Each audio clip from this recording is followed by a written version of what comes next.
Hello, my fellow movie crusaders, and welcome to another episode of Sean's Movie Crusades, as we are going to be reviewing Godzilla, King of the Monsters. Now, I'm personally a huge Godzilla fan. I love all the old Japanese films with the really bad English dubbed over audio. I despise the 1998 Matthew Broderick Godzilla. And unlike a lot of people, I was actually a really huge fan of the 2014, I believe, Godzilla. I thought it was actually really well done. I don't believe a lot of people who were saying, there wasn't enough Godzilla. You had enough Godzilla you had about as much Godzilla in that movie as you do in other Godzilla films. I really liked it. So when this one got announced, I got super excited for it, because we were going to get King Ghidorah, we were going to get Rodan, we were going to get Mothra, some of the huge favorites, not all of them, but especially, basically his main villain, and then two very important side monsters. So I was real excited for this film, but the trailers really blew me away. Excuse me, really blew me away. One of the big things was obviously a very star-studded cast. I was super excited with the cast in this film, and I was like, okay, cool. We got great kick-ass monster scenes, and we got an awesome human cast. This movie's going to work beautifully, and every trailer that we saw just kept making me more and more excited for this film. And so, yeah, let's see what I thought. The general plot of Godzilla, King of the Monsters, it basically takes place 5 years after the first Godzilla film, which basically is exactly, 2014 was Godzilla, it's 2019, so basically taking place in real time. The world is still recovering from the first Godzilla attack, with the Mentos? I forgot what they call those characters. But yeah, so Monarch, anyone who's been watching Godzilla or King Kong Skull Island knows that Monarch is a government or a non-government basically kind of corporation that is watching and keeping a close eye on all the Titans, is what they're calling the kaijus in this film. They're called Titans. And keeping a close eye on them, keeping them protected, because the military of the governments want to go and find Godzilla and whatever other Titans are around and exterminate them, because they just see them as very dangerous, whereas Monarch sees them as potentially saving the world, because they were here first and we're the new people, being humans. But yeah, so basically over the course of the film, there is a rogue group of militants who are basically breaking into the Monarch's bases and releasing the Titans, such as King Ghidorah, Rodan, and Mothra. And I'm not going to explain the reasons of why they're doing it. That's going to get explained in the film. But then, because the Titans get released, Godzilla needs to come up and try to take them down to kind of restore order of the world. And that is basically the general plot of Godzilla, King of the Monsters. What works? Obviously, from you can see from the trailers, what works is the actual kaiju or titan battles are insane. They are amazing visuals. They are incredible to look at, and they are lengthy. Yes, do they sometimes do a little bit too much of a close-up shot? Is there sometimes where it is too dark in certain fighting scenes where you can't tell whether it's King Ghidorah or Godzilla fighting? Yes, there are, but the fighting scenes are breathtaking. They're amazing visuals. They're incredible to watch. Rodan's introduction was gorgeous. Mothra's introduction was beautiful, and King Ghidorah is terrifying. And of course, Godzilla looks just as awesome as ever. The King Ghidorah and Godzilla fight scenes, there's at least 2 or 3 different fight scenes with them. Each one is just as exciting as the last. When you bring in Rodan and Mothra into the mix, as well as other Titans in the film, it definitely adds that element of extreme, intense fight sequences, and that is definitely the highlight of the film and what works the best with the film overall. Now, what doesn't necessarily work with the film would be the human characters or the human stories. Not that they're acted poorly. Everyone does a real good job acting in this film. Like I said, part of this all-star cast, you got Kyle Chandler. He plays Mark Russell, Friday Night Lights fame. He really should be getting more roles than what he actually is getting. You got Vera Farmiga. She plays his ex-wife, Emma. Millie Bobby Brown from Stranger Things. Everyone knows Eleven. She plays their daughter, Madison. You got Ken Watanabe returning to play Ishiro Shirawaza. I'm saying that so wrong. You got Zizi Yang. She plays these twin doctors, even though you don't really realize she was a twin except for one scene in the film.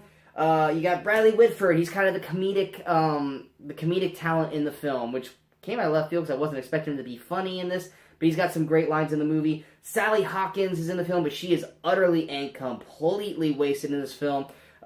Basically, someone of her status should not have been wasted, and she was basically had no purpose in this film. They could have put any actress in her place, and it would have done the same amount of for her. So Sally Hawkins, if you're a big fan of her and you're excited to see her in this movie, don't get excited because she is completely and utterly wasted.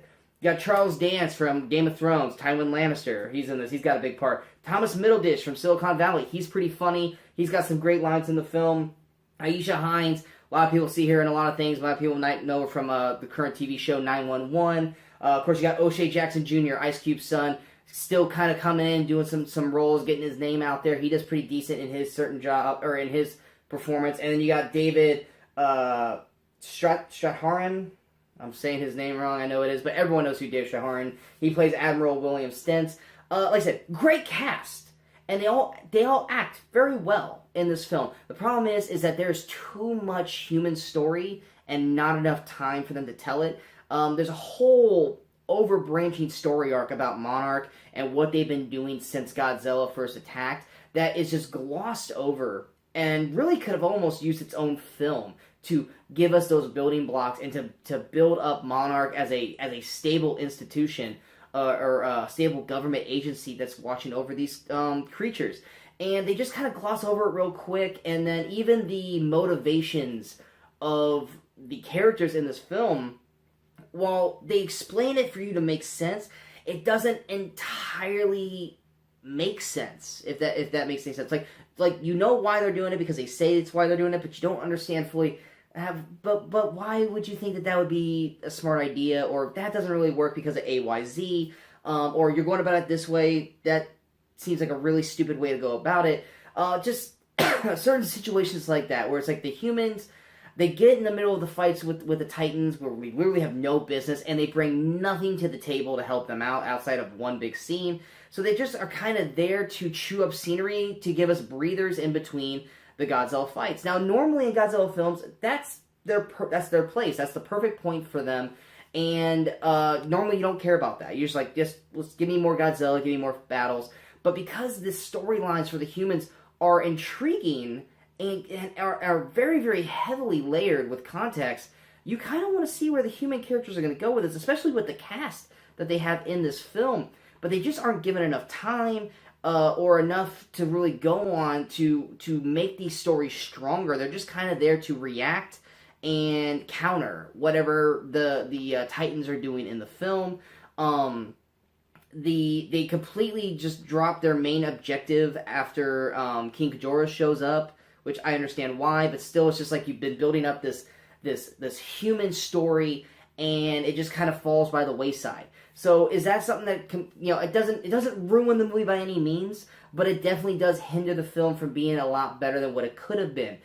It was already a 2-hour and 8-minute movie, so adding more time, I mean, it's a summer blockbuster. They could have gone 2:30 to make it a stronger film, but I almost would have loved, and they would never do this, but I almost would have loved that they would have had a movie in between Godzilla and Godzilla King of the Monsters, where they really were just about the human characters and what happened between those events, and them discovering the Titans and having to try to protect the Titans and building all this human characters up, so that way when this movie happens, we already have all that backstory and we can just focus on this fight, because that was one of the things that failed in this film overall. But overall, Godzilla King of the Monsters is a fun film. It's an exciting film. If you're going in there because you want to see Godzilla fight a lot of other big monsters, you're going to get what you wanted. You're going to get what you paid for, and you're going to be happy with it. There are other Titans in the movie outside of the main four here, but they are basically a bunch of no-namers. They're not any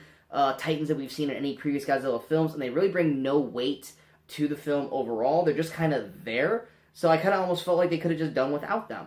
But yes, if you're looking for a monster battle, monster mash of awesome battle sequences, you're going to get that and you're going to be satisfied. Like I said, the human characters are all do a really good job acting. It's just the stories are not as strong, and they don't do enough to make the overall film as strong as it could be, so it kind of falls behind in terms of that. So if you're a Godzilla fan, or if you really just want a summer blockbuster of just crazy action with monsters, I highly recommend Godzilla King of All the Monsters. If you're looking for something that has more of a strong story character base with the human characters and not so much of a Godzilla film, which why the hell would you be seeing this in the first place, then you're going to be probably disappointed. Or if you're just looking for a Godzilla film that's a well-rounded all the way around with the human characters and the monsters, you may be a little disappointed, or you may be totally fine with it. I felt a little uneven with the human characters because, like I said, the stories just weren't strong enough built. But yeah, like I said, I recommend it if you're a fan of the Godzilla films, or if you just want to see some Godzilla battles. If you're more for the humans, you might be a little disappointed, but I still recommend it overall. Going into the top 10 of the year so far with the Godzilla King of All the Monsters, Godzilla King of All the Monsters will be coming in at the number 9 spot. So Avengers Endgame still has the number 1 spot for the foreseeable future. Then you got Booksmart at number 2, Us at number 3, John Wick Chapter 3 Parabellum at number 4, Long Shot at number 5, Brightburn at 6, Aladdin at 7, Shazam at 8, Godzilla King of the Monsters at number 9, with Pokemon Pikachu at number 10, with Fighting With My Family dropping out of the top 10. So yeah, coming up next, I also saw Rocketman. So go ahead and look over at the videos, and you will find my review for Rocketman, and we will be going into that one. Next week, we got X-Men Dark Phoenix and Secret Life of Pets 2. I have no idea if I'm actually going to go see that one, but I definitely will be seeing X-Men Dark Phoenix.